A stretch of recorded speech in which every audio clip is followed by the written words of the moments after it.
Hell yeah. Welcome back, everybody out there in Black Flame Land, to another edition of the Big Bad Devil Daddy himself, Reapers Underground. And tonight, I have for you probably the best act that I could possibly end the week with. And definitely goth rock and metal are a very, very personal genre that I love a lot. Most people think just do metal, but nah, I love me some goth rock. So get ready, man. It's going to get bloody real quick. I got Sister Kill Cycle with me tonight, and we're just going to have one hell of a good time. So before we get into all that, we're going to take a quick commercial break to our brothers at Villain Arts Tattoos. Check that shit out.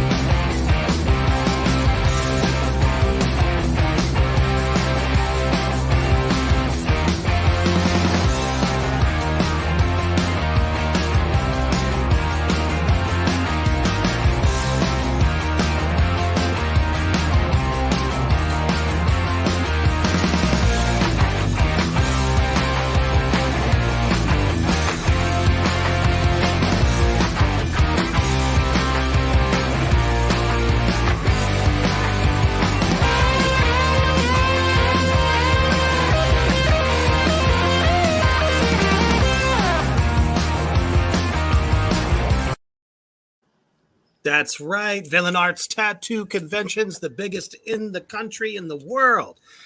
If they come to your city, you know what the fuck to do. I tell you every week what to do, at least 3 times. So make sure you get there. Get a high quality tattoo from any of the visiting artists there, as well as take in all the great performers and the freak culture. Because let's face it, we're all freaks. One big happy family too. All right. So this has definitely been really interesting so far. Welcome, Sister Kill Cycle. Glad to have you all with me. I see we're all being fancy. I feel like the ugly girl at the dance, but that's okay. That's okay. I'll ask you to dance. Oh, anyhow, so lots of great comments already out here. And Tom Noir for the win. He says, there's too many people in that goddamn band. My screen looks like a fucking Jeopardy board. So does that mean you want to buy a Val? we were thinking more like Brady Bunch. And then Kat comes back to say, you spelled Jeopardy wrong. I've waited my whole life for this moment. Awesome. So how are you tonight, gentlemen? Very well. Happy to be here, man. Yep. Absolutely. Exceptionally well. Thank you so much for having us on. Oh, most definitely, man. I'm glad we were able to finally get it rescheduled. For sure. Yeah. Let's see. Looks like one of us fell off. Yeah, you'll have to keep trying, I guess. When Cadaver comes back, we'll make sure. Up there he is. I'll get him on. Both my phone. Hey, look, he's back. Too many thumbs. Good devil down. So you guys just finished up a tour. Not really. No? I thought I had seen something that you guys were doing a bunch of dates back in October. Yeah. Yeah, you might have the wrong Sister Kill Cycle. Oh, goodness.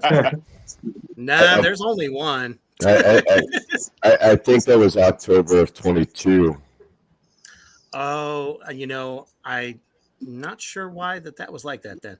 I had thought you guys just did something recently because you guys played with obviously Big Tom out there from October Noir.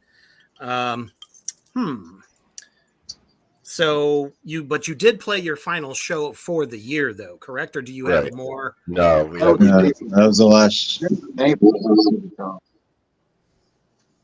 Okay, I think everybody kind of talked at the same time. One more time. It was in April when we played with Tom. Oh, that's right. Okay, I don't know. But what he's referring to is our last show at the Brass Mug. We just wrapped up. Oh, okay. Yeah, I definitely thought I saw something on your Facebook page about it.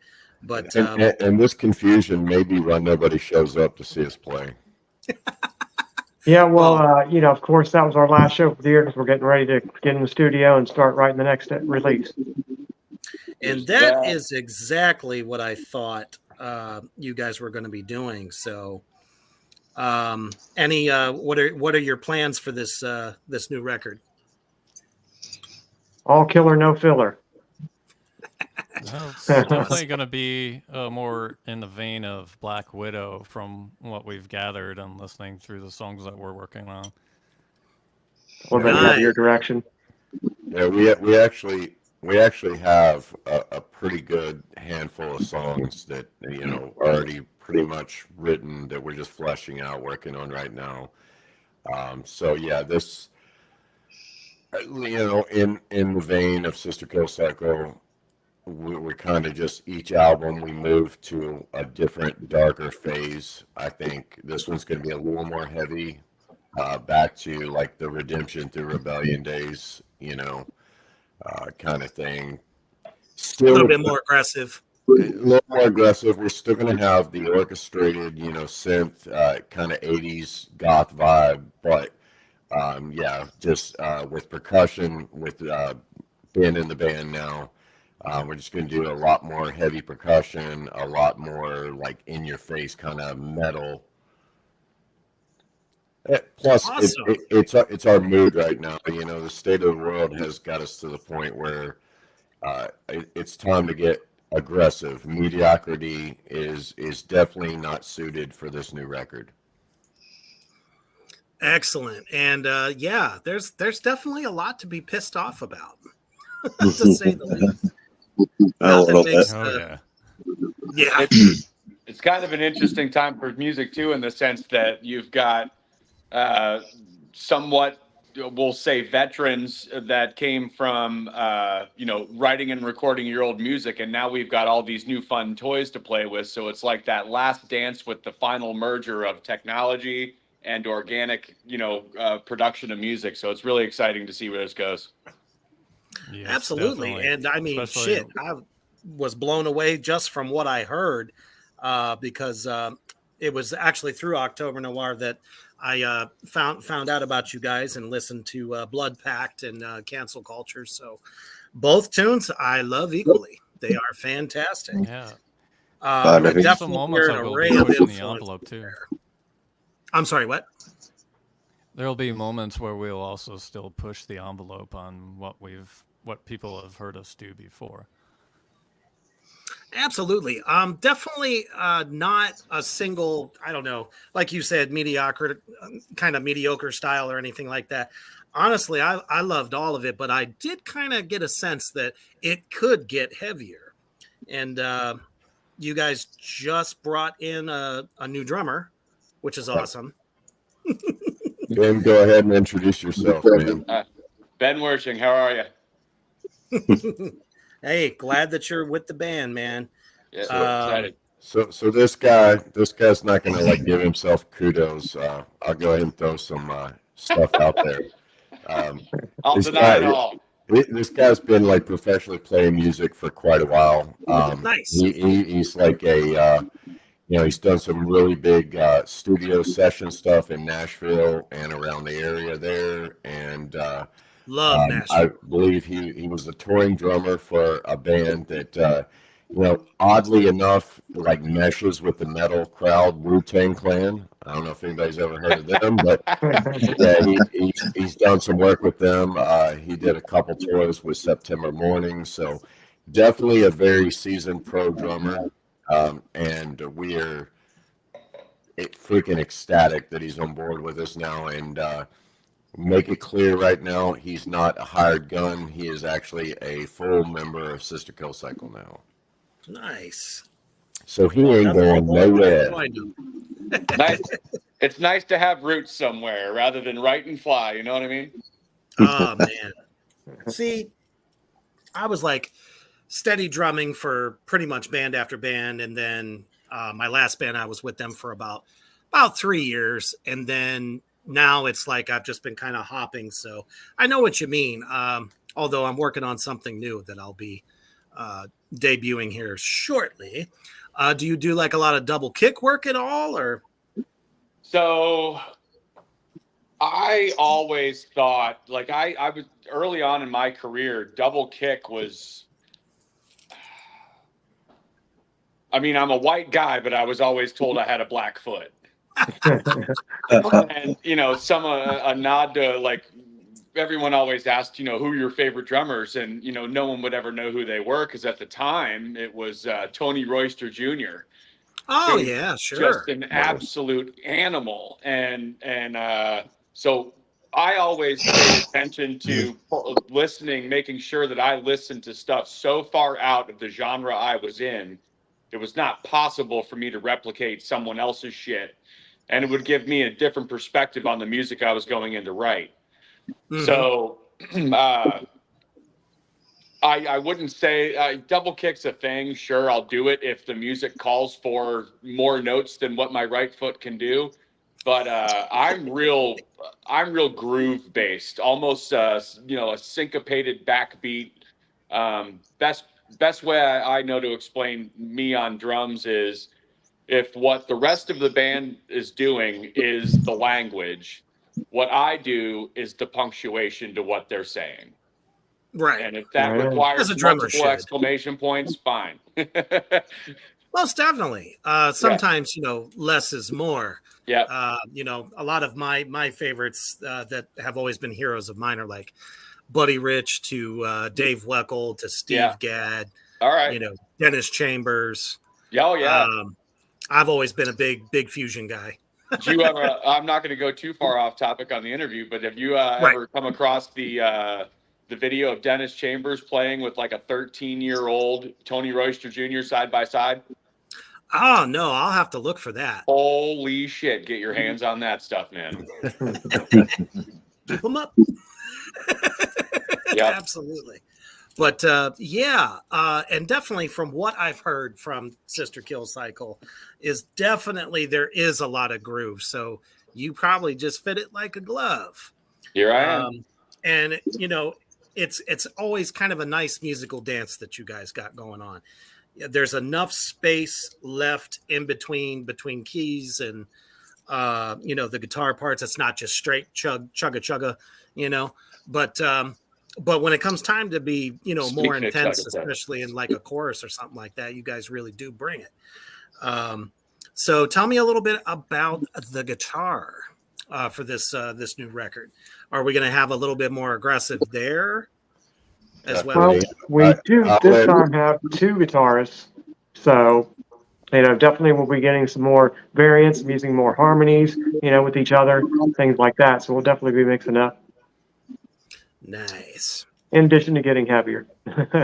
Yeah, and Reaper, just so you know, Mike Hill was like a kind of an OG Sister Kill Cycle member. He was basically in the band from 2004 until 2003 to like 2012. Yeah, 2013. Yeah, I'm even talking. You guys go ahead and do this. And then, of course, Greg has been in the band for the last year and a half to almost 2 years. The two of them, their styles are like so unique from each other, but yet so weirdly go together. I'm really excited because as anybody that would hear the record would know, or the last couple of records actually, our band was built for two guitars. Absolutely. Primarily, we've had one guitar player at a time that handled all the stuff. And of course, you know, just to be out front, we backtrack some stuff that obviously cannot be played live. But now we're going to ease up on that backtracking a little bit because we can actually perform all the stuff live. And I think it's going to bring a new dynamic, a new live feeling when we play live. Oh, absolutely. Especially, you know, that's one thing that, you know, in the industry right now, been under fire for a long time is people using backing tracks and stuff. So you know, when you have all the right people in the band to do those parts, it's just that much better. It doesn't feel synthetic. It probably feels more organic. True. I mean, in most cases, however, like some of our stuff, I mean, are you gonna, you know, a lot of bands like us can't afford to cart around like a 20-piece, you know, gospel choir with us for every show live. So some of that stuff has to be tracked. It's just, you know, it's to be expected. But yes, instrumentation wise, a lot of it will ease up on the backing tracks. Oh, that's awesome. You know, when we get that tour opening for Taylor Swift, we might bring those gospel singers out, though. Oh, wouldn't that be great if you guys just became Swifties? How no, Yeah, hopefully just you're the one enjoy carting the her off size of that in a stage. body bag. Hey, if we That had a would be much stage more that large, popular. we would definitely be able to include that gospel choir. Yeah. We need about the stage that large to handle this the band as it is now. Right. Now, have you guys played live yet in your current lineup? No, actually, right now we have not even, well, everybody, but none of us have met Ben in person yet. So we're just doing everything video and digital right now, back and forth, you know, rehearsals with tracks and stuff. But I will tell you this, Ben impresses me. You know, he's ready to go. I think if I told him, hey, Ben, come down for the weekend, he'd just be down here. So I'd drop off the call right now and be on my way, man. yeah. So I think it's going to be really cool to dynamically work on this record because, again, we lost somebody. No, we're good. Oh, somebody's just chimed in. Okay. Sorry. Somebody renamed your band as Swifter Kill Cycle. Swifter. Oh, there you go. Oh, Yeah. I don't know if this is PG or rated R, but I could give you a handful of names. I'd say probably. Oh yeah, there's Anyway. Sister Creamsicle. Yeah, Fister Creamsicle. Nice. My favorite being Sister Cocksucker. There you go. I mean, That's Sister Gay Cycle. yeah. So, you know, it's really kind of refreshing to me, and you know, for a lot of my viewers, that this is the first time they might be hearing of you. So to know that this is a genre that's not really dead. You know, most of you know, more goth industrial, depending upon what they call it in Europe these days. You know, it's pretty big over there, but in America, there's not a lot of bands doing what you're doing. So how has it been throughout your career, still maintaining, you know, this style? I mean, honestly, we don't consider ourselves goth. Gotcha. So there's always going to be, because of our backgrounds, a lot of the guys in the band, you know, grew up and listened to a lot of the 80s, you know, pop and stuff like that. Of course, the 80s goth. So whatever, you know, reflection of that comes out in our writing style, it's just by purely influence, I guess. In some aspects, we will call ourselves goth when we list it, because we do have that aspect of like the makeup and the theatrics and kind of the somber, you know, music. But we just consider ourselves rock and roll. We don't even go in the whole metal, new metal category. We're just fucking. Oh no! Please don't We're call a rock and yourselves roll new band. metal. Yeah, That would suck. we're a rock and roll. We're a rock and roll band. I figured we'd be more black metal than new metal.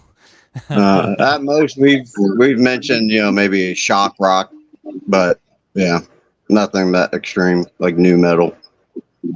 No, Maybe black Uh, rock. that would be probably cool too. Some people call it black and roll. It just Black depends. I like On- that. We can There's keep just that. way too many different genres to even. But somehow we always get put in a box, and Indeed. still the sound that you guys have is still kind of reminiscent of some like not so much 80s. I didn't really pull that much out, except for maybe like Gary Newman really wasn't. He wasn't really 80s though. I think he was more 90s. But just kind of a little bit of influence there, maybe Bauhaus a little bit, but definitely no. This is more with today's kind of stuff. So As long as we're not reminiscent of when Ministry did a disco album, we'll be okay. I don't even want to I pretend thought that was even new happened. wave. But then again, Gary Newman was around during the 80s, even, Yeah. especially with the song Cars. Yeah, that's true. I'm turning 47 Saturday. I can't remember yesterday sometimes, so forgive me. And, Yeah, I and think I would just have to, say on the record, I am actually a fan with, for the record with Symphony from Ministry. So No, Oh, yeah. Ministry had some great fucking albums. I loved them when they were just industrial. Didn't Yeah. even have the metal aspect. Yeah. I mean, Every Day's Halloween is like one of the Land of tracks Raven, Land of Raven Honey, their first record with Sympathy is actually kind of disco. I mean I think that's the one you're referring Yeah. to. Every day is Halloween, man. Yep. I can't help it. I love that track. No, it's great. I mean, mind is a terrible thing to taste. Holy fuck, man! I was like 15 years old and was just fucking floored by that. I think that's the one that really like turned them on to the whole industrial crowd. Yeah, That probably was their pinnacle record. yeah. Well, and even got people like me into it. That's all I listened to at the time was death metal. But when I heard that riff from Thieves, I was like, holy shit, I got to give these guys a listen, Yeah, I did. That was back in the day where there was no internet. You had to go to the local record store and thumb through some shit to, stumble across Thousand Homo DJs or some Revolting Cocks. And that's where the Right. fucking real hits were, Jesus Christ. I remember hearing that. The guy told me the story about Thousand Homo DJs. I was like, what's this? He's like, well, I guess Al Jurgensen and people got together and took it to the label. And the label said the only people that are going to listen to this is about 1,000 Homo DJs. So here we are.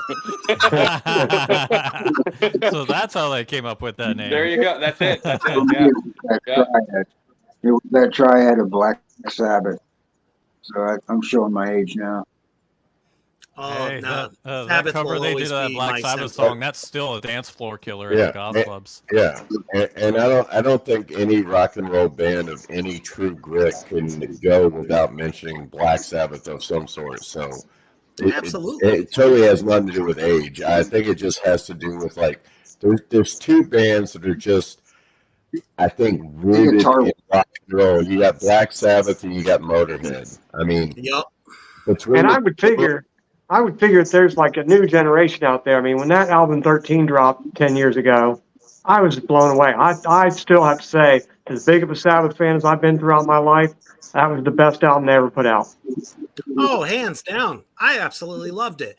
Problem is, nobody really. I think the reason that album didn't catch on as well as all of the Ozzy years is because people just want to hear the classics. Well, it's tough when you've been around. I don't know for though too, because I think that some people might have been turned off by the whole controversy with Bill Ward, not being a part of the album. that too. But you know what? I mean, why would you put him on if he wasn't well enough to do it? And it wouldn't have been as good of a record if he had done it. So I mean, I guess that's one side of the story. The other side of the story that I heard was that Bill said he wasn't getting paid what he felt he should be getting paid for it. I've heard that same argument. right? The almighty So dollar. it's really like, are we ever really going to get the truth on that? Right, no doubt. But yeah, it's like you say, if it was that he was not well enough to do the album, then yeah, I'd rather somebody else step in and give it the treatment it deserves. Because it's like I Absolutely, say, and I it's the think best songwriting in my opinion they ever did. most def. Absolutely. I Anyways. mean, imagine what it would have been like if they, you know, had the album Heaven and Hell and stuff didn't happen. You know, Tony's got like a whole box of like 40 different songs that were never used. You know, I wonder if some of those might have been it. We'll never Right. know. Quite possibly. But yeah, I don't know. I mean, I myself personally too, I think that, we just have such a diverse range of influences. There's no real catch-all, that really fits with us, Absolutely. Hell, there's even some of the new songs where it's kind of like Black Sabbath playing with Ministry sounding. Yeah, some of our shit, I could definitely see that. This is making me even more salivating to want to hear the new stuff. That sounds amazing to me. Tom says, Roy's kicked back there like a white boy Stevie Wonder. It's cracking me up. Yeah, I was thinking the same actually. Yeah. I do that. So I'm sitting back here wishing I had paced myself. Oh, But, Oh, you taste yourself, huh? then you have a waitress. All you gotta do is call the waitress. Right? There we go. Yeah. I'll DoorDash some vino. gotta Yeah, love just gotta to, love today, don't you? Just to whet your appetite a little more, Reaper, some of the potential song titles we've got on the plate right now are Death Drive being one of them, Supermodel Suicide, and Black Is My Heart. Nice. Another one we might be doing is Drinking with the Devil. Ah, Yeah, or We Are the Apocalypse. Right. But Roy, we need to come closer or something. Yeah, Roy, you're kind of out there in left field. Your mic I know. volume. there we go. Hey. Are we losing him? No, I think he's just No. smiling like Stevie Wonder. Oh, okay. Now, what was you saying, Yeah, I Roy? said some titles. I was just giving some working titles that are subject to change, so it doesn't matter if anybody heard them anyways. Oh boy. Well, Is no, there any, I really do love that one. We Are the Apocalypse. We Are Apocalypse. That's fucking great stuff. It is. Is there any type of like theme going into this record? Oh boy. Now, come on, George. Much Spit it out. grander and more epic. Definitely heavier. And when we said that, I think what it means is there anything behind this record? Stylistically. Like a common thread between them. Lyrically, any I kind of think concept? I mean, this band is no stranger to controversy or anything like that, and we've always been down in the gutter with the underdogs. I mean, we are underdogs. But I think this last year or 2 years of cancel culture, reaching out and putting their thumb on us, has it really kind of pissed us off. So I think thematically for this new record is basically going to be a big fuck you to our culture right now. Yeah, it's hard to say even if we have one at this point. Have you No, been, what's left of it? Right. Have you been met with a lot of challenges? Like, have they tried to get you banned or anything like that? I mean, we had an entire the tour you were referencing earlier, the 2022 tour, basically got canceled because of cancel culture. It was a big shock to us at first because we've always been kind of an aggressive rock and roll band. We're real. We do what we do. We never thought, anything we did would be, I don't know how to say this, racist, but we were called racist and Nazis. We were called Now I get pedophiles. Tom's reference here. Yeah. So basically, that spawned the single that we have out right now called "Cancel Culture," because they basically canceled a $50,000 tour on us. Jesus. Yeah. It's I didn't think we were touchable because we were so underground for cancel culture to get on us. But I guess with you piss the right person off, it's on. You know, that's something that I'll never understand because, you know, there are acts out there that are very explicit in other ways, but yet they give them Grammys for it. That's the almighty dollar, my friend. You put $1.5 million behind anything, it will pop. Yes, because let's face it, it's fucking horrible. And, you know, and I've mentioned this many times, keyboard warriors, man, they can get away with this bullshit and get a train running without ever having to be in your presence. And Or out of their mom's basement. Yeah. exactly. Right. Because, I mean, bands like fucking, you know, Cannibal Corpse and Behemoth, you know, even though Behemoth still gets a lot of flack whenever they come over to this country, but it's like it's 2023, you know, everybody has different feelings about things, different beliefs, philosophies, whatever the fuck. But man, there's just so much shit, you know, media wide that is more acceptable today. So I don't really know how they would have even got that idea from you guys. Sure, do you know, do the makeup thing, and I love the creepy factor, obviously, because that's something I'm very partial to, but black metal guys do it too, and they don't really run into that much trouble. So it's like, I'm not sure why they would jump on you guys like that. Well, we always attract the unwanted attention. Yeah, sometimes because people pass us off as a spinoff from another band, or and there are even black metal Seems bands more that get original kind of to that me. bad flack too. Yeah. A lot more Well, you original know, than they maybe give if us Sean was credit able to get for. plastic surgery, we would get a lot of the backslack, you know, not happen Well, you never. know, But of course, you Dan, know. that's one thing about human tendency is that you associate one thing that's new with something you already know. You know, so I think that's where we kind of fall into that category, where people know something, a known entity, and we come along and we're new on their radar, and they think, oh, well, this compares to this other thing that I knew already. Kind Yeah. of like how Motionless and White, their singer looks a lot like the singer of The Damned. Yeah, that's true.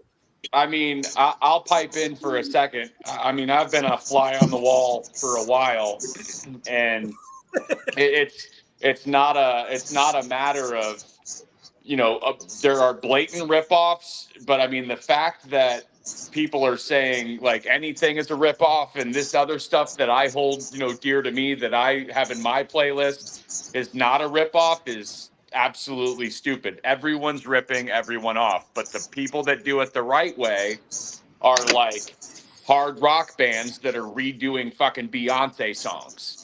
I'm not Britney joking. Spears. Like it's like the ones that aren't obvious are the ones that make it, but they're still ripping somebody else off. And these are huge producers pitching this shit. They call that Because they're sampling. fucking Yeah, salesmen. well, no, it's not even that.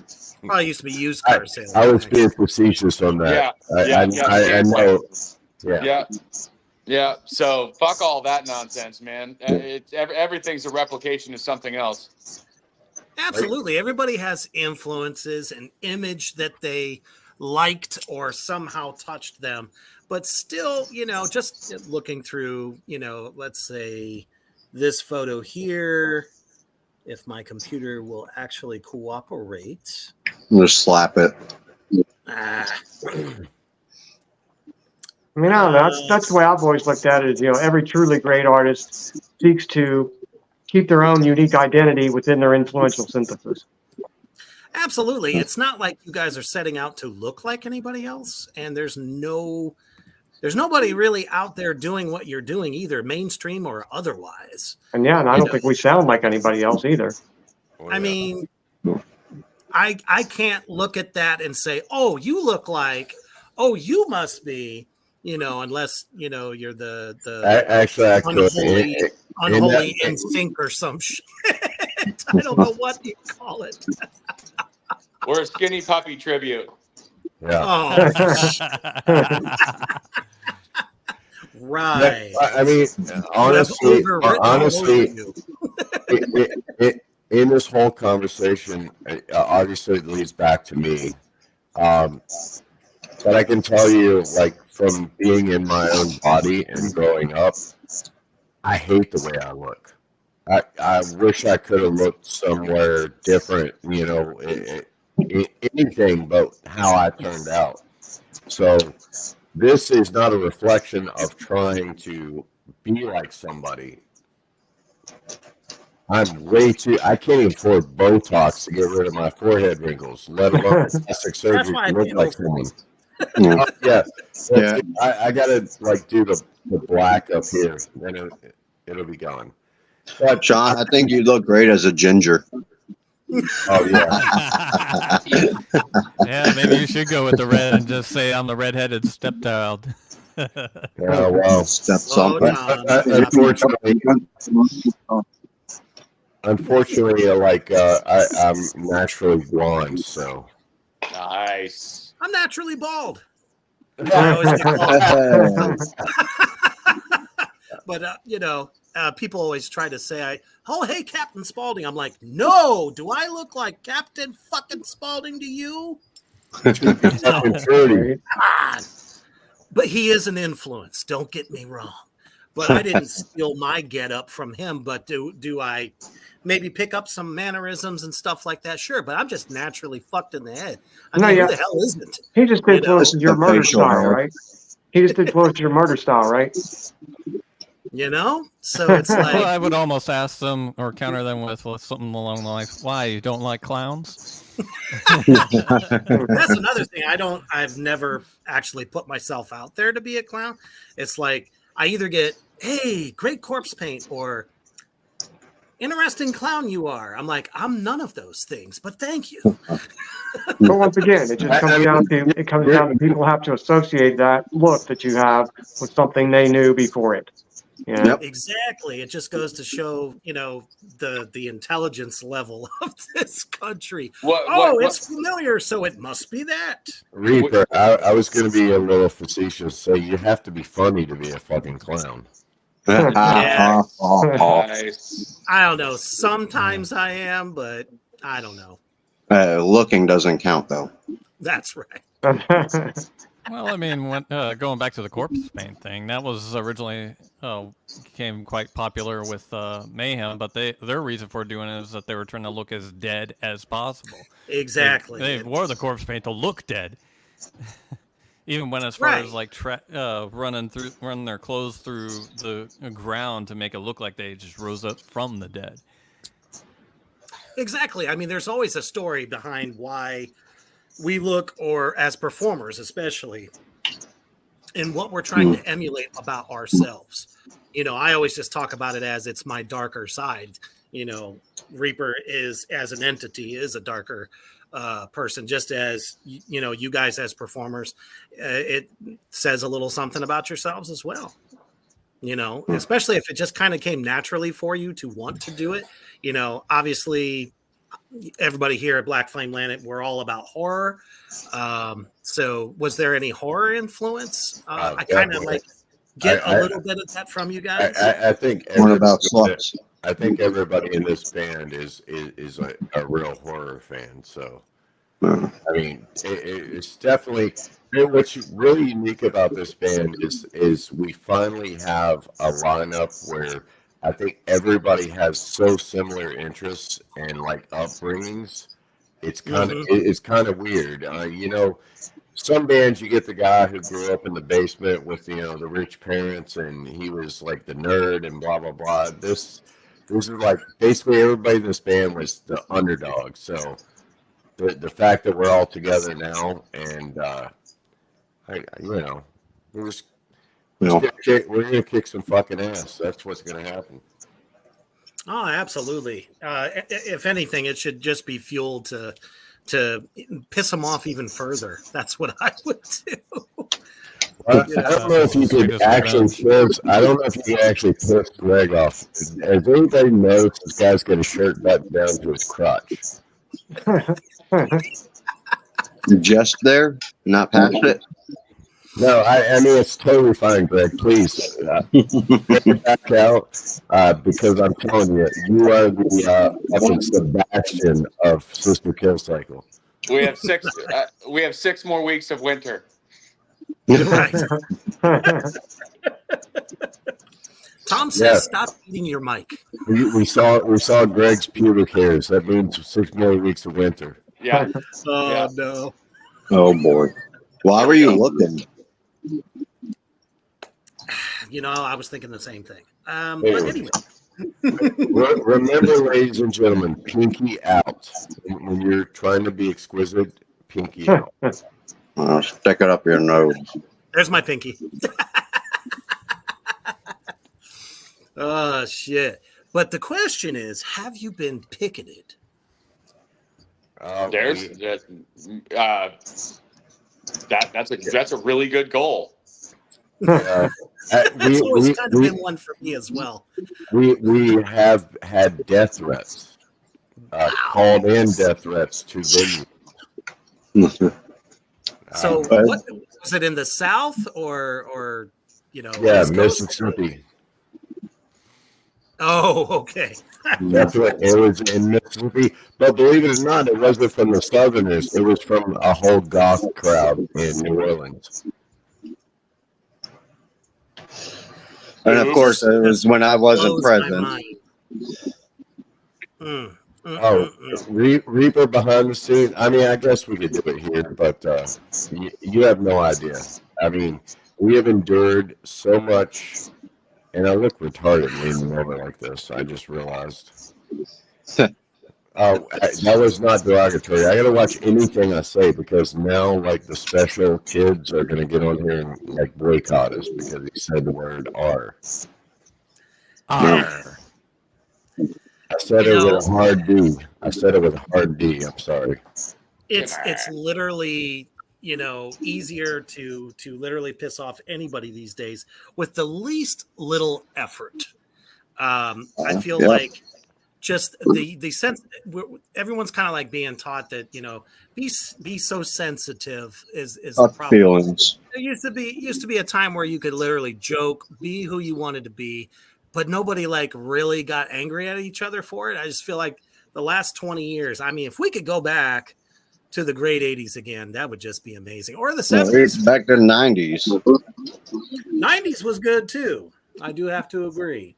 It's like as soon as we hit that millennium, shit just hit the fan. But the interesting thing is, like, just because people are offended doesn't fucking mean we have to do anything differently.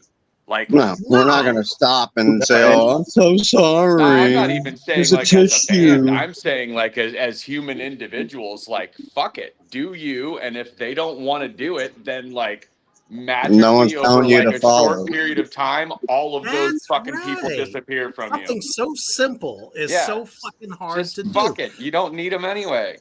Yeah, If you Exactly. don't like it, don't listen to it. Yeah. You don't want to listen to it, Disabilities don't don't- buy it. Don't go to the show. It's that Yeah. fucking Don't simple. click on it. Right. Period. People Yeah, with disabilities aren't, you know, the R word. People that act retarded are retarded. You know? right. Well, you know, it's almost as though that word has taken on a completely different meaning these days. It's literally replaced the word dumb, Yeah. Yes. stupidity. Yeah. Well, and I don't even understand it because they don't want you to call mentally challenged people. That's what they want you to call them, mentally challenged. But then they want to get upset when you use another word to speak of them. Well, it's weird. You know because what? be Like, upset. choose a word, and then we'll all gather around that word. You know, once you Right. guys choose a term. Yeah. I mean, to be honest with you, mentally challenged to me sounds more derogatory than retarded. Absolutely.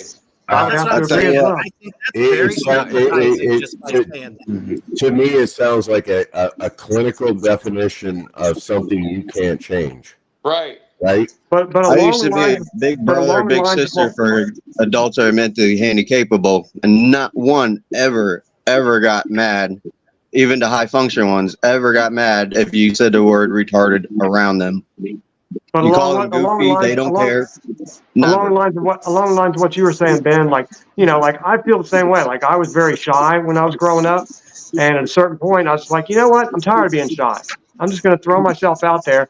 And I found out that you attract people who are like you and you repel people who aren't. If you It's just put like- yourself out there.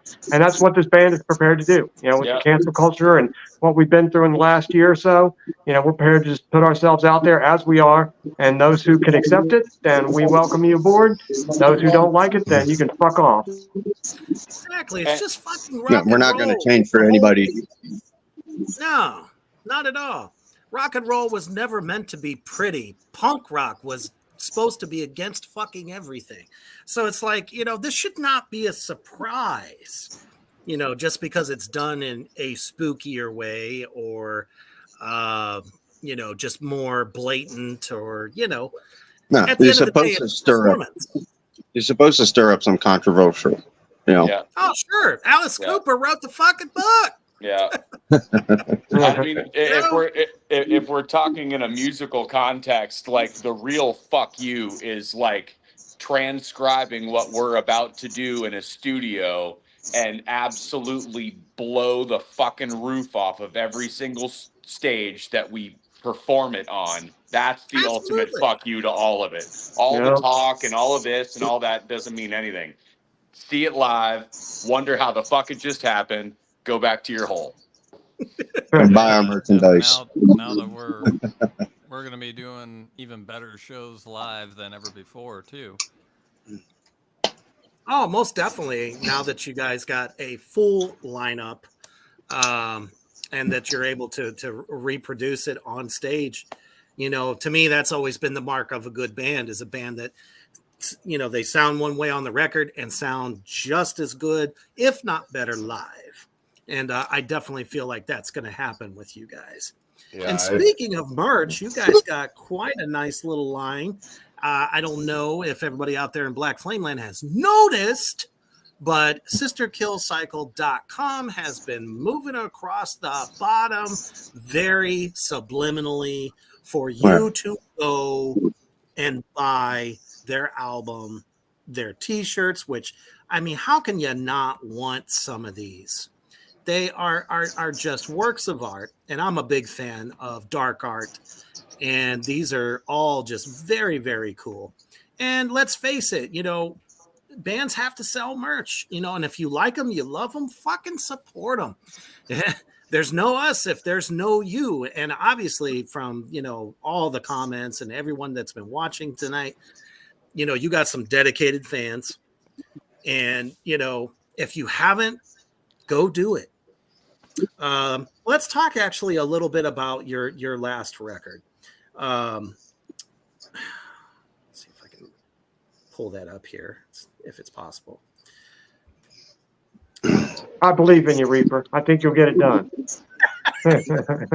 Well, you know, the fucked up part is that usually, you know, you can go to Spotify, see a discography, and it says what year and all that stuff. I was like scrambling, looking all over the place. yeah, And it was a little tough, but I think it was Cross My Heart, correct?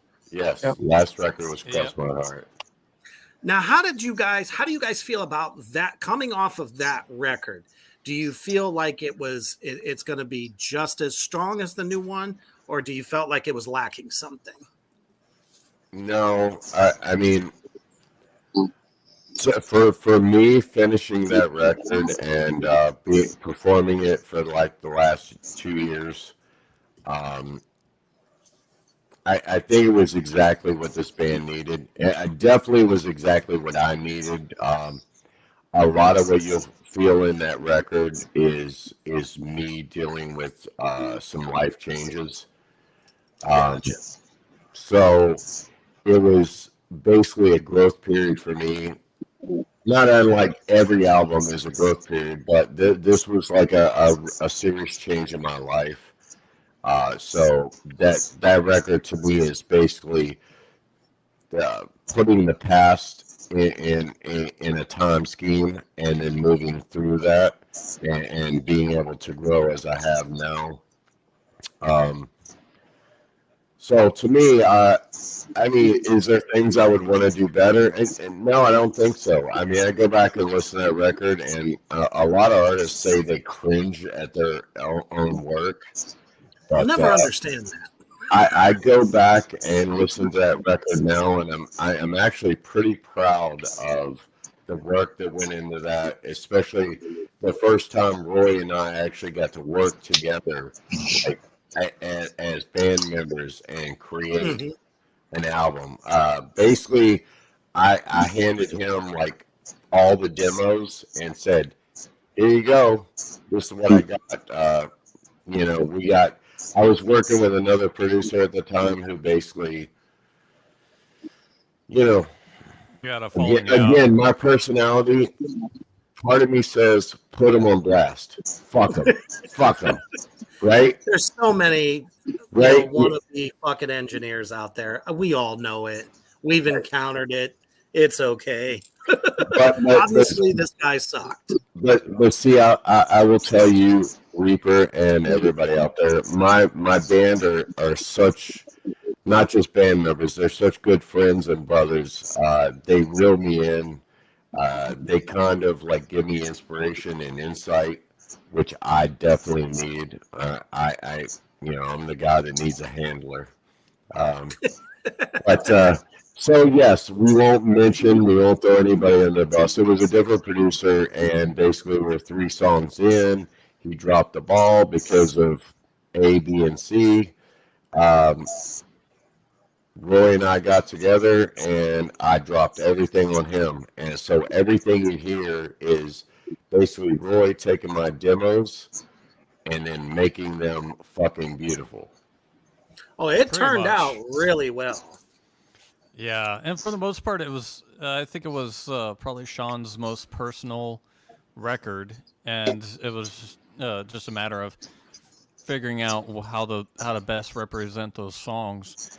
And there were even some influences where he was like, wouldn't mind having some '80s influences in there. So I was thinking totally Billy Idol, and just started using the keyboards and the style of that for some, especially songs like "Can't Feel" and even listen to Never Enough. That's actually that even has some synth shredding on it, and you listen to it as a whole, it sounds like more goth rock, goth metal with a doomy influence. And but yeah, it was main. But all the lyrics were done, and it was just a matter of taking the personal songs that he has written and just turning into an album so it fits together. Yeah, I mean, that's a huge undertaking, you did very well. And that was actually something I was going to ask you was, where do you pull a lot of your, synth ideas from? So, I mean, Billy Idol, that's a great place to start. Yeah, especially a lot of the 80s rock and synth, they were very creative with a lot of the keyboards and synthesizers. Even from my background in playing in a progressive metal band, I have that kind of rhythm where I'm able to play at very fast speeds, matching the guitars. And but I do not want to get locked up into the sonic palette that a lot of those prog bands get into. But there's because it really goes back. Sometimes. I wouldn't say it overpowers as per se, but it's more of the. It just sounds a little more cheesy than it does to serve the song, and That's true. And you really notice it thematically. Like the song goes in there, and then you hear an instrument in there, like it doesn't have anything to do. Whoa, with the where did song. that come from? And that's I feel always that. the thing that I'm asking, even on our newest material, where I mean, really, we could have a full orchestra in every song, but I always ask, well, is this gonna really serve the song, or is it just showing what we could do? So Yeah, doing anything for the sake of itself it really serves no point. Agreed. Well, segueing off of that, I think we did drop a single that's going to be on the new record. and we were actually getting ready to record a video for that. But I think it surmises what Roy's talking about, like exactly. We did some things creatively on this song that wouldn't normally have done. We actually brought in a completely like black choir for the song and did like a really kind of southern swanky feel to an industrial song, if that makes sense. But Sure. I mean, there were moments that made me think of Christian Death, where they had a lot of more Oh, soul, yeah. black, and influences. A little bit of Christian soul. Death. Sure. yeah. So if you haven't checked that out yet, Reaper, check out Cancel Culture. It's gonna give you, it'll give everybody like a good idea of where this album's going. Yeah, It's even probably with the synth- actually the less heavy of the album, but it's Mhm. definitely the gist of oomph. like Oh, you, I can even feel when it, you hear man. that, even when you hear the synth, you hear even a little bit of a synthwave influence on some of the sounds that you hear in addition to the black choir. So it but in a way it actually goes back to serving the song. And Exactly. That's why I segued into it, because that's exactly what you're talking about. Too much or just enough to serve the song. And if you listen to the instrumentation, the choir, and everything like that, in my opinion, it's absolutely flawless. It's just enough to like give you the taste, but not overpowering. Yeah. Definitely production value is awesome. I was rocking out to that song today, so. Oh, My so you're stop. familiar. Thanks for letting Oh, me yeah. just go on a tangent and not stopping me. yeah, well, that's No, also, man, because it's also go how ahead. we bring a lot more of a horror soundtrack influences, especially when you really hear it when we play live, because some of that is stuff that we just do live and don't do on a recording. And the live versions of Black Widow that we play now, there's more of, there is synth, but then there's also an orchestral part that brings more of Bernard Herrmann feeling to it. You know, the guy that did the soundtrack to films like Psycho, where yeah. it's like a early 20th century film noir orchestral feel to it. Yeah, kind of like, that psychotic kind of, sound that almost sounds like a player piano kind of thing, like a Philip Glass or, something kind of crazy like that. Let's see. Ashley Taylor says the theater aspect of you guys. The theater aspect of your guys' show live. Yeah, let's talk about that for a moment, because we really haven't hit too much of like the live performance. So for viewers out there that haven't seen you live, kind of let us know what it's like to see you visually. I would say basically watching us live is like watching a scripted car crash. It's I love it. it's basically what you're going to get live is going to be a representation of true feelings, true destruction, true everything. When we perform live, there's a theatrical aspect to it, obviously, and we do program, like we have an elaborate light show Nice. that we spent like thousands of dollars on, and we programmed. But what we want to convey something different than just some guys up there playing their ass off and like throwing their hearts out on stage. Because let's face it, even the worst bands get up there with that intention. Mm-hmm. And whether they're good or not, it doesn't matter. But pretty much anybody that gets on stage, that's what they're trying to do. But what we try to do is when you see a live show, you're interacting with our lives, and you're becoming part of our lives. And even though we're portraying it to you like in this grand scheme, we're on stage, you can relate to it because I want you to feel the pain. I want you to see the pain. Everything we do is true to life. It is not scripted. There are some shows that are completely off the cuff and like go, off the rails, and we're like, that was not planned. Let's never do that again. Hey, Raven. I don't mean to interrupt you, bro, but I just got to say, like, when we start talking about live shows, like 3 shows definitely stand out to me. Is the 3rd show we played together after the band moved to Florida, and we played this little club called Venom, and they used to have, I guess, I don't know, maybe strippers in the club or something. I don't know, but they had 3 poles on the front of the stage. We're like getting into our 3rd song. Next thing we know, there's 3 girls up from the crowd, up taking their tops off, swinging around on the poles.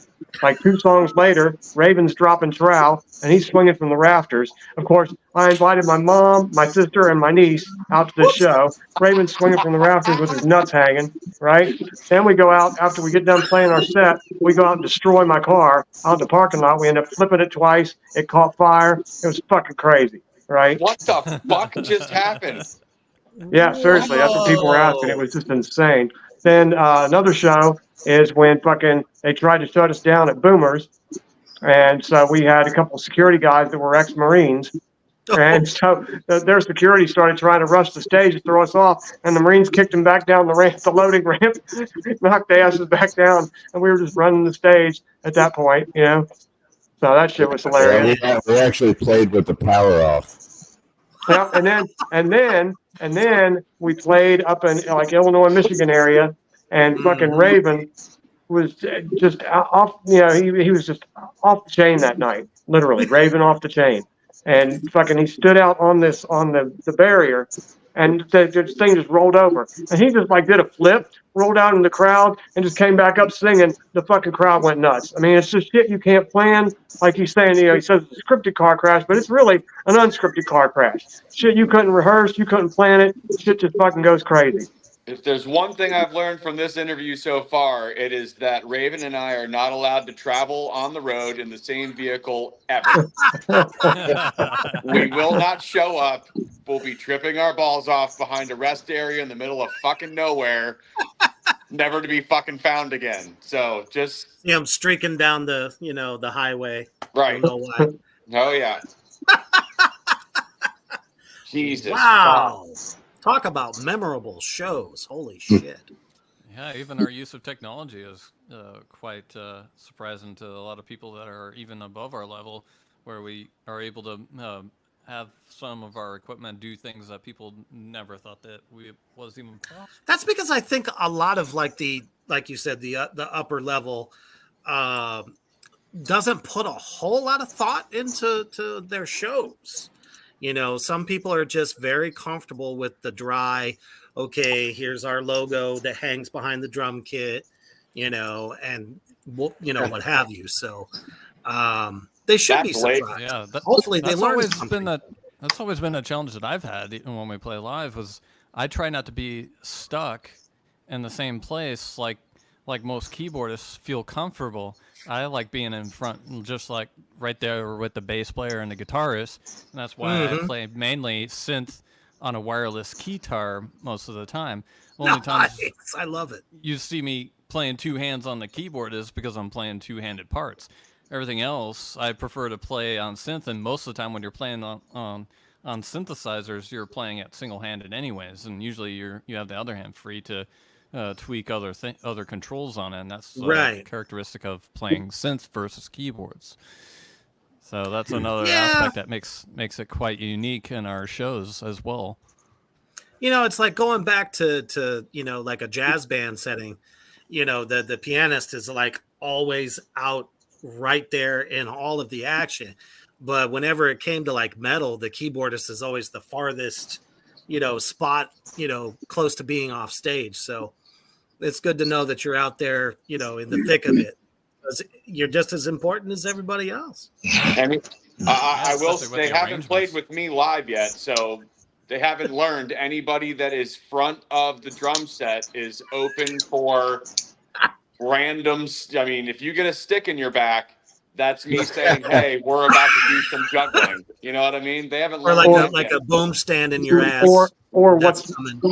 left of or you get what's left of a stick in your back, right? I don't Yep. break Yeah, I've been sticks. thinking about Well, adding some all right, then. ammunition so I could start throwing things at people too. As Charlie brought up earlier, you have not played with me live yet. You have not had a Raven chain in your lap yet.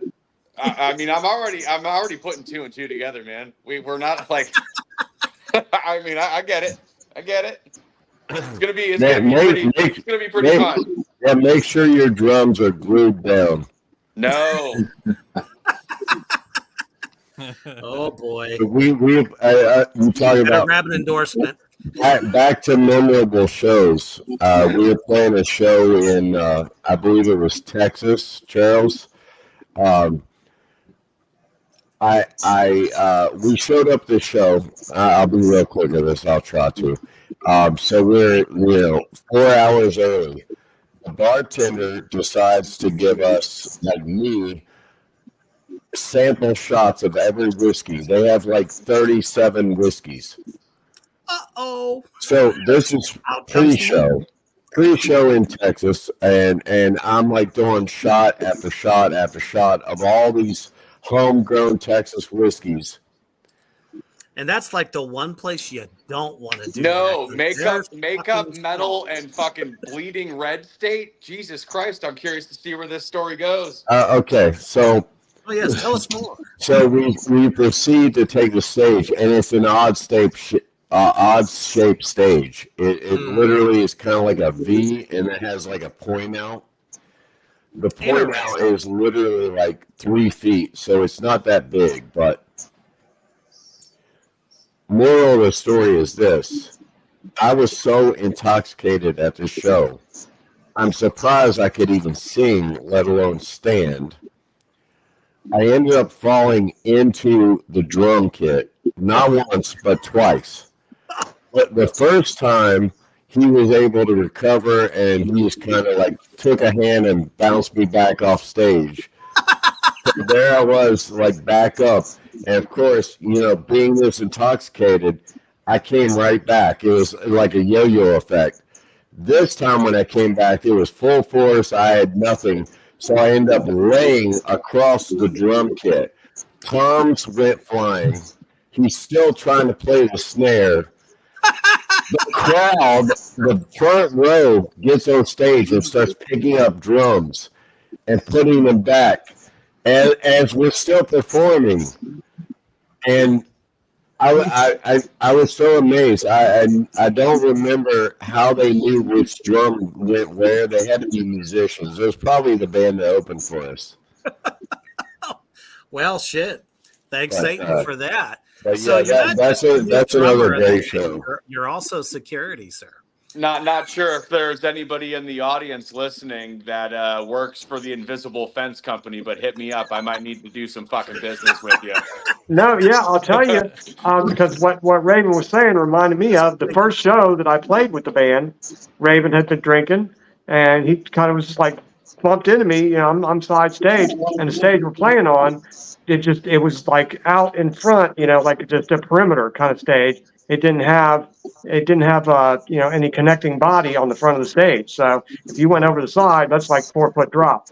And Raven comes bumping over into me, and like I was just at the point where I was getting ready to fall off stage. I could feel it coming, and just somebody held me up on stage. Just an arm, a hand came out of nowhere and held me on that stage. It was a demon. And I figured it was our roadie, and I asked him after the show. He's like, "Dude, I don't know what you're talking about." So it's like apparently like a hand came out of nowhere and just held me on that stage. Yeah, we've all been touched by demons. Right? Me included. Greg, I see something up there that says waiting for IV cam connection.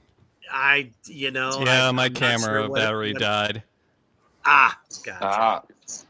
So, Greg, what's one of your most memorable performances with the band? Uh, watching Sean march down the bar, kicking everybody's drinks off the bar. Oh, shit. That was Was that during performance? yeah, that was like the second song, I think. Second song into your set, and he's marching down the bar, kicking everybody's drinks. Sounds about right. Sounds about right. Mm. Yeah. Ay, ay, ay. Oh yeah, I remember that show He too. was just setting mood. Yeah. Listen, Yeah, that's I the stage was cannot. crazy small too, so he kind of made the whole venue his stage. Yeah, You know, and a lot of those venues have the smallest stages too. I cannot be held accountable for my retardation. But you know, it makes for a wild ride. So I would say, what would you say would be the top two bands that you guys have toured with, like as your favorites? In our history, or Yeah. well, it's very diverse. I mean, with the lineups that we've had, I mean, let's see. I Jenna would have Fortress. to say Fraction Fairy Tales myself. Okay. I would have to say Typo Negative. You guys played with Typo? Me- I opened for Typo Negative at Lemore's. No shit. Now that had to be an experience. That was a life-changing experience. It was, what do you say, magical? Hmm, Is that what Peter Steele was calling it that night? right. Before or after he threw you across the building? Fucking No, incredible actually, moment. you know, talking to Peter after that show, he's like, you know, you guys are pretty good, but you can get rid of the fag makeup. Totally sounds like something he'd say. Oh my goodness. Yeah, Wow.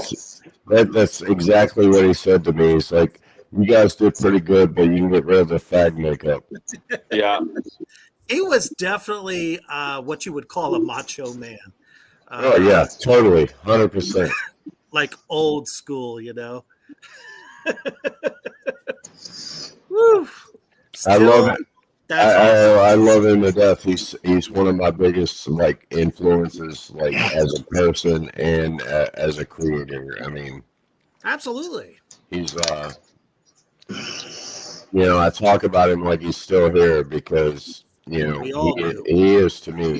He's always going to be a part of me. I mean, I was fortunate enough to like actually become I would like to say friends, but you know, at least an acquaintance. Well, shit, you know, any time spent with him is time well spent, period.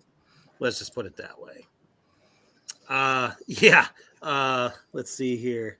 Got a couple of comments here for you. Favorite show was Sean saying someone said I had a nice ass, then turns around and shakes his ass on stage. Not sure what that one was, but right on. Paul Pictures Newman. or it didn't happen. Right. Paul says you got to meet the Prophet of Doom. Very cool. Absolutely, man. Not a lot of people can say that. That's for sure. I actually have the tattoo to prove it.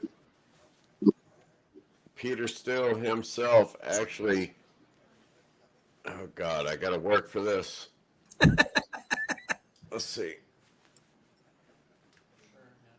It's up here somewhere. Oh, I see it. Yup. Yeah, there it is. Peter Steele actually drew that on me one night after a show, drunk as fuck with a Sharpie, and I tattooed it on me. It's Nah, it's not perfect like most, you know, negative tattoos are because he just kind of screwed it on me. That's enough, though. You know, it means a hell of a lot more. Hell yeah. That's tight. All right. Looks like I'm on a spare goodness. camera, so I'm back. Nice. Welcome back to the party. Yeah, I'm glad Any it's other, much longer. Any other bands you had the opportunity to play with that you dug? Jenna Tortures. Oh fuck! Talk about a wild party. Yeah, definitely like local Tampa favorites. I mean, Jen has always actually. I keep going to Jen gave us our first show here in Florida. Wow. She basically just our first show we opened up in a big theater. Damn. Because of her, she just said, "Give this guy whatever he wants." Again, not something everyone can say. No, that's We were fantastic. fortunate, but again, I think it's because we were out shopping ourselves around, and it just one of those right place, right times, and I think Jen thought I was someone else for a minute, and Okay. then when she sat down and actually talked to me, she realized I was someone different, and then we got to talking. I explained, I was like, we just moved here from West Virginia. We're a new, goth fucking industrial band. And, she called Tom, the manager of, God, what was it called then, Michael? Masquerade. Masquerade in Ybor City, which was, I think it's a 1,500 seat venue, but it's a pretty big theater. And That's a nice size. She just told Tom, give this guy whatever show he wants. And so we did. So we did a Halloween show there. Awesome. All right. So with the new album coming out, last question for you. Are you putting this out independently? For the most part, yes. Yeah, that's the plan currently, yeah. We have basically our own record label called Dark Coven Entertainment. Nice. We'll probably release it on that. We're not, I don't want to say this in any negative light to the record industry or anything like that, but no, not at all. I mean, no one has really reached out to us in a couple of years to incite us to want to sign somebody sounded like a car going by, whatever. That was nice. I heard that myself. Yeah. I don't know, it sounded like a 72 Pinto. Right. Yeah, you heard all 6 cylinders, huh? Yeah. Well, yeah. It must mean my meth delivery just got here. Oh, Guido's there. Anyway, yeah, I'll be right back. Joking. The new record is the only thing we can really hype right now. We're super excited about it. I mean, the way things are coming out, it's going to be Sister Kill Cycle, but again, I'm so excited to say that we have reached that realm of stepping forward and bringing something new. Awesome. Well, I'll tell you, can't wait to hear it. Do you guys have kind of a targeted time next year, or that you're looking at for releasing it? This is the first time I really don't want to put a time schedule on it. I mean, Gotcha. We are preemptively looking for a spring release. Gotcha. But we're not rushing this record. We're look at, if we don't think it's right, it's not going out. No, that makes perfect sense because if we miss touring season, so be it. Whatever, it doesn't matter. We're going to get acclimated together as a band. We're going to write the best record we can at this point. That's pretty much what we're doing. Fuck yeah, man. That's the best way to do it. Anything that is, worth putting out, you don't want to rush perfection. I've always said that. With that being said, we do have a merch on our website, which Reaper has mentioned. If you want to support us, we do have a shit ton of merch sitting in a warehouse. Absolutely, and I'll go ahead and show them again. definitely want to get some of these designs. They are sick as fuck. I know I will definitely probably be getting that one because that one just speaks to me so many different ways. That's the Wicked Witch. And this one I love very much. Well, she's gonna be really, really relevant in the new video. Oh yeah. Well, guys, I totally appreciate you taking the time to stop by the underground and hang out with us heathens. It has been an awesome fucking time talking with you.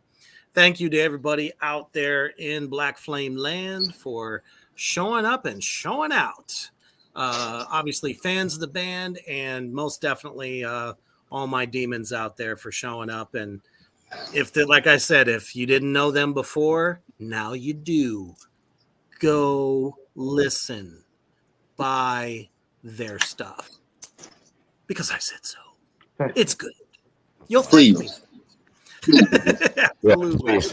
Reaper, thank you. And love. Thank you so much for having us on, dude. We've appreciated this time with you so much. I think I speak for the whole entire band. We are so appreciative of this, and the fact that you even took a notion to do this with us means a lot. Yep. Absolutely. Thank you much, brother. Thank you much. Well, the underground is about highlighting the best art, music, horror, indie horror, you name it. All the true art, the best art is in the underground. And I feel that everyone needs to know who you are. So definitely go check them out. They are fantastic. And when you guys get ready to drop this record or shortly thereafter, definitely would love to have you back on. And here at the Underground, I will definitely promote everything that you got coming up, whether it be merch, a tour, shows, it don't matter. I will fucking help because damn it, we're all in this together. Oh, yeah. Cheers, man. Thank you. Thanks, man. You are most welcome. So as you're laying it down and about to hit Friday, thanks Satan for that. And you got visions of Sister Kill Cycle in your head, and Raven is, tap dancing on a bar somewhere, and taking his ass for you. Make sure to fill his pockets full of ones, and most importantly, stay heavy.